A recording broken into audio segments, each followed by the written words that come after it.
Olá, tudo bem? Eu recebo aqui na TV Hemocentro o responsável pela área de hemoterapia da Coordenação Geral do Sangue do Ministério da Saúde, o Hélder Teixeira Melo. Nós vamos conversar sobre a situação da hemoterapia no país. Vamos falar sobre a coordenação do sangue, sobre a capacitação dos profissionais da área e também sobre as diferenças nas várias regiões brasileiras. Hélder, tudo bem? Tudo bem. Para começar, para a gente falar de 2012, de como é que é a situação em 2012, a gente precisa recuar um pouquinho no tempo. Quando e por que foi criada a Hemorrede? Bem, Marcos, a história da hemoterapia começa no início do século XX, mesmo no Brasil, e já na década de 1950 começam as primeiras fases de regulamentação, já com o intuito de promover a doação de sangue, para o abastecimento do país, no intuito de garantir a saúde dos seus trabalhadores, a recuperação da saúde dos seus trabalhadores, da sua população, e também com o objetivo de garantir o abastecimento de um produto que era de segurança nacional. Esse produto, sangue, no caso, ele passa por uma fase posterior, a hemoterapia passa por uma fase posterior, de regulamentação da profissão da hemoterapia, da regularização dos serviços de hemoterapia no Brasil. Essa fase vai até então o ano de 1970, quando na década de 70 há uma consultoria da OMS, feita pelo Dr. Pierre Casal, que começa a identificar os serviços de hemoterapia, o nosso parque tecnológico, a nossa estrutura, e como resultado surge o modelo de hemocentros, ou de centros de hematologia e hemoterapia, que começaram no Pernambuco, em Rio de Janeiro, e que posteriormente, já na década de 80, com o Programa Nacional de Sangue, o chamado ProSangue, se estabeleceu como um modelo para o Brasil, o modelo dos centros de hematologia e hemoterapia para atendimento das doenças hematológicas, em especial dos pacientes hemofílicos, das doenças falciformes. E com isso, esse modelo se espalhou pelo Brasil, todas as capitais do Brasil passaram então a ter os seus centros, os seus hemocentros, e posteriormente se estabeleceu uma rede de serviços no Brasil. Depois disso é que surge a Coordenação Geral do Sangue. Sim, a Coordenação Geral do Sangue ela já vai surgir já na década de 90, após a promulgação da Constituição, que colocou o sangue como questão prioritária dentro do Sistema Único de Saúde, e também da Lei 8080 de 1990, que cria o SUS e cria também o subsistema de sangue, componentes e hemoderivados. Esse sistema, então, ele passa para uma nova fase, uma fase de regulamentação de uma política que trouxesse diretrizes. Surgiu então uma Direção Nacional de Sangue, que depois veio a se chamar Coordenação de Sangue e Hemoderivados, surgiu no âmbito do Ministério da Saúde. Já em 1998, essa coordenação passou a uma coordenação de projetos, uma gerência de projetos de sangue e hemoderivados, que criou as metas mobilizadoras, que são as diretrizes que nós adotamos naquele período, já no ano de 2000, entre 1998 e 2003, para o estabelecimento de uma política com metas, indicadores, um plano nacional de estruturação dessa rede. Bom, nós vamos para um intervalo e no próximo bloco, no segundo, o Hélder vai dar mais detalhes destas metas que se iniciaram em 1998 e falar um pouco de qual a visão que ele tem sobre a atual situação no Brasil. O intervalo e a gente volta daqui a pouco. Eu converso aqui na TV Hemocentro com o responsável da área de hemoterapia da Coordenação Geral do Sangue do Ministério da Saúde, o Hélder Teixeira Melo. E no bloco anterior ele estava falando das metas que foram criadas em 1998 e vigoraram até 2003, mas que serviram de base para que todo o trabalho relativo à doação, transfusão, coletas de sangue pudessem chegar em níveis, em alguns lugares, ótimos, em outros nem tanto, mas que essas metas estabelecidas em 98 pudessem servirem de base para que isso acontecesse. Hélder, o que você destaca dessas metas que começaram em 98? Um dos grandes destaques da meta de 1998 foi a criação da Política Nacional de Sangue, Componentes e Hemoderivados, também de um programa, um programa que fosse estabelecido para que essa política pudesse ser implantada, um programa de doação voluntária de sangue e uma série de outros itens, metas que foram trabalhadas com o objetivo de estabelecer uma infraestrutura dos serviços, a capacitação profissional. Essas metas elas culminaram no ano de 2001 com a criação da Lei 10.205, que é a Lei do Sangue, que estabeleceu exatamente essa política e as diretrizes para o Sistema Nacional de Sangue, Componentes e Hemoderivados, que veio a ser exatamente essa hemorrede que nós hoje temos aqui. Quando a gente fala de hemorrede, nós estamos falando do quê? A hemorrede é composta basicamente dos serviços de hemoterapia e dos centros de produção de hemoderivados. Os serviços de hemoterapia são os hemocentros, coordenadores existentes em cada capital, bem como os regionais, em especial aqui no estado de São Paulo, que os regionais são responsáveis por coordenar micro-regiões ou macro-regiões dentro do estado. Também formada pelas unidades de coleta, pelas agências transfusionais existentes em vários municípios do país. Nós temos quantas hoje? Hoje nós trabalhamos com um número aproximado de 2.500 serviços de hemoterapia, sendo 270 deles produtores ou coletores de sangue. Bom, Helder, essa entrevista está sendo gravada em Ribeirão Preto, no estúdio da TV Hemocentro em Ribeirão Preto, e o Helder e vários outros companheiros dele, companheiras também, fazem o primeiro mestrado profissional em hemoterapia aqui em Ribeirão. Aliás, acho que é o primeiro do Brasil, não é isso? Isso, é o primeiro mestrado no Brasil. Nós vamos falar um pouco do mestrado lá no final do programa, mas eu puxei isso para agora para falar sobre como é que se pode tentar igualar a qualidade, a capacitação, então a qualidade dos serviços prestados, a capacitação dos profissionais em regiões tão diferentes quanto existem no Brasil. Esse foi um trabalho importante e uma das metas da meta mobilizadora foi exatamente tentar nivelar a qualidade do sangue no Brasil. Era dar qualidade a 100% do sangue do Brasil. Esta meta ela é uma meta difícil, uma meta árdua, passou pela coordenação da Anvisa, na época, que estabeleceu um sistema de vigilância sanitária sobre o sangue. No ano de 2004, a política ela volta para o Ministério da Saúde, tendo como foco a consolidação dessa política com vistas à continuidade desta meta, que não se cumpriu no ano de 2003 e que é um trabalho contínuo da coordenação de sangue, qualificando profissionais, estruturando serviços,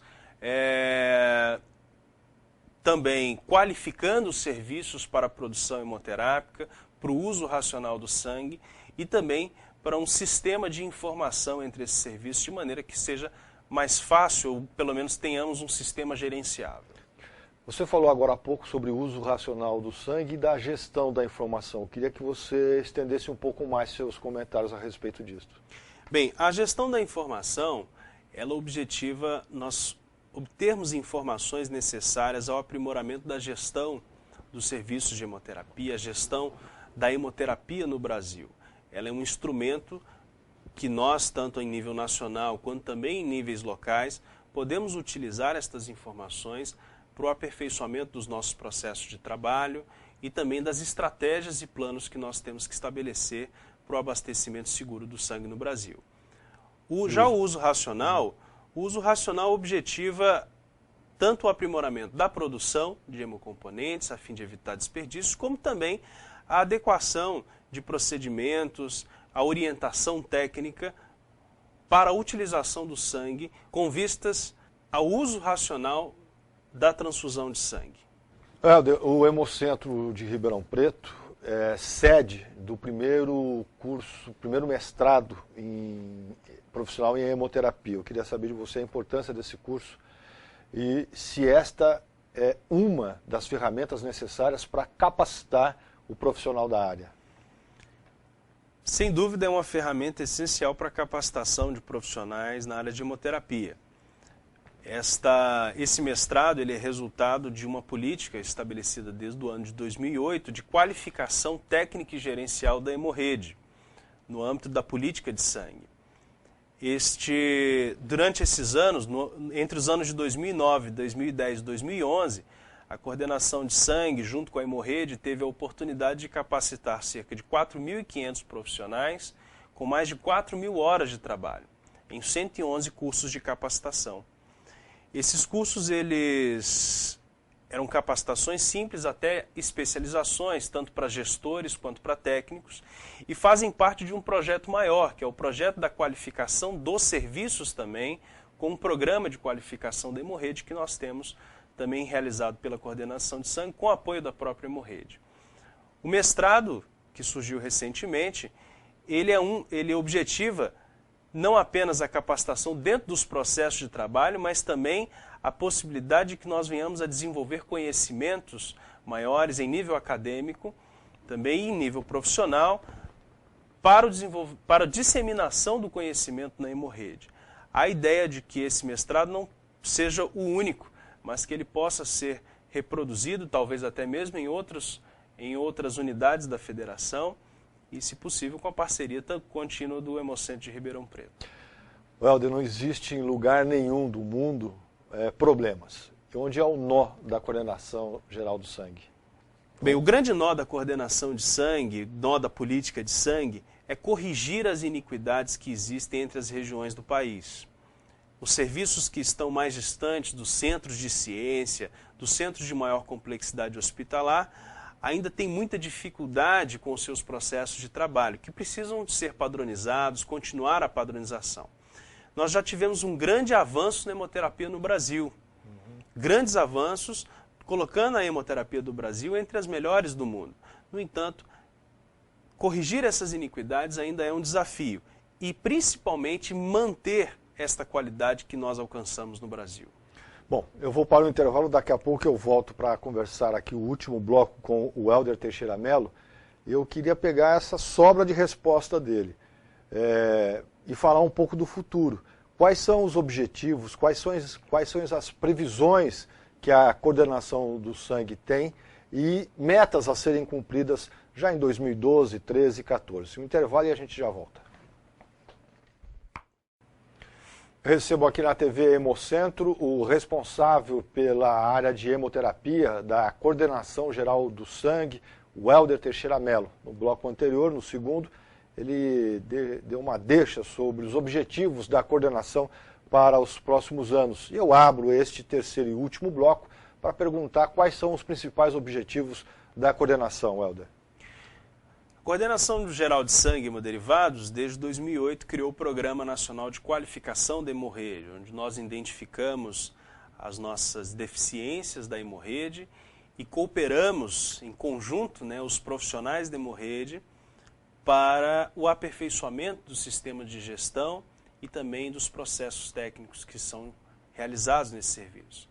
Muito já foi alcançado, mas nós ainda temos alguns objetivos, agora cada vez mais específicos. Entre eles é a continuidade do próprio programa de qualificação da hemorrede, a qualificação do nosso produto com vistas à proteção ao nosso paciente e ao melhor atendimento hemoterápico possível que nós possamos dar. A consolidação do NAT brasileiro, do teste de ácidos nucleicos, e também com a ampliação, talvez, do próprio escopo de testagem desse NAT. A filtração universal das bolsas é um dos objetivos que nós estamos perseguindo, assim como a inativação de patógenos dentro dessas bolsas. Há ainda grandes desafios também na área de informação, como, por exemplo, a padronização da etiquetagem no Brasil, com vistas ao aperfeiçoamento dos nossos sistemas de informação. Agora, isso tudo que você me falou, tem, digamos o seguinte, o ponto 1 é para 2012 e o ponto 2 é para 2013, ou não tem uma data específica para a conclusão de cada uma dessas metas que você elencou? Nosso planejamento estratégico, que vem sendo trabalhado pelo nosso coordenador, Dr. Guilherme Genovez, ele estabeleceu metas de 2008 e 2012. Conseguimos completar boa parte do nosso planejamento estratégico. Essas etapas que nós estamos comentando aqui, elas se iniciam a partir deste ano, do ano de 2012, e devem se concluir ao longo do período até o ano de 2015. Bom, Welder, nós falamos de capacitação profissional, falamos dos investimentos da coordenação na capacitação dos profissionais, e eu queria ir para este final de terceiro bloco para comentar sobre o doador de sangue. Na minha opinião, que estou há algum tempo trabalhando no Hemocentro de Ribeirão Preto, o doador de sangue deveria ser tratado com um tapete vermelho, porque ele se dispõe a sair de casa, a vir a um local, doar sangue que ele não sabe para quem, e esse sangue salvar vidas. Pelo que eu li numa reportagem do próprio Ministério da Saúde, em 2010 foram 3 milhões e 300 mil doadores. Esse número aumentou para 2011 para 3 milhões e 400 mil doadores. Olhando assim é um número alto, mas ele ainda não é um número satisfatório para atender todas as necessidades do Brasil. O que a coordenação tem para este problema, o que o Ministério da Saúde tem para este problema, ou seja, aumentar o número de doadores? Bem, nos últimos anos nós temos tido essa média de doadores em torno de 3 milhões e meio, variando um pouco para cima e para baixo nos últimos anos. Com este número nós estamos hoje dentro daquilo que está recomendado pela Organização Mundial de Saúde, que deve ser entre 1 a 3% da população doando sangue. No entanto, os nossos 2%, da nossa população doando sangue não é suficiente para atender a complexidade hospitalar. Somos um país em amplo desenvolvimento, nossa complexidade hospitalar ela é grande e precisamos ter um abastecimento contínuo de sangue no Brasil. Esse abastecimento ele tende a cair, em especial em momentos de férias escolares, como em julho, em dezembro. Também durante o período de chuvas há uma queda dos nossos doadores, que motiva muitas vezes as nossas campanhas de doação. É necessário a conscientização dos nossos doadores, a conscientização da nossa população, para que possam vir doar sangue, serem doadores de repetição e que nós possamos continuar cada vez mais aprimorando também a nossa promoção de doadores nos serviços, nos hemocentros e também em todo o nosso sistema de saúde público no Brasil. Bom, nessa mesma reportagem fala da utilização das redes sociais. Aqui no Hemocentro a gente já utiliza, mas a coordenação ou o Ministério da Saúde diz que um dos pontos a serem explorados é as redes sociais, porque apresentam um resultado até melhor do que outros tipos de veículos. Você confirma isso? Você tem essa informação sobre isso? Bom, no ano passado nós tivemos uma experiência muito positiva com o uso das redes sociais. Foi a primeira vez que a nossa campanha entrou para o Facebook, entrou nas redes sociais e o resultado foi muito positivo, onde nós tivemos uma convocação em massa e nós pretendemos repetir esse modelo nesse ano de 2012 e quem sabe também nos anos seguintes. Ok. Welder Teixeira Melo, ele é o responsável pela área de hemoterapia da Coordenação Geral do Sangue e do Ministério da Saúde e falou aqui na TV Hemocentro sobre a capacitação, sobre os projetos da Coordenação Geral do Sangue, sobre os objetivos da coordenação para os próximos anos. Você quer falar mais alguma coisinha? Você quer dar mais um ponto final no que você gostaria de falar e não falou? Bom, queremos apenas colocar a coordenação de sangue à disposição, a figura do nosso coordenador, Dr. Guilherme Genovez, e estamos à disposição também pelo e-mail, sangue@saude.gov.br. Ok. Agradeço ao Welder e a você. Muito obrigado pela sua atenção. Nós encerramos por aqui mais uma edição da TV Hemocentro.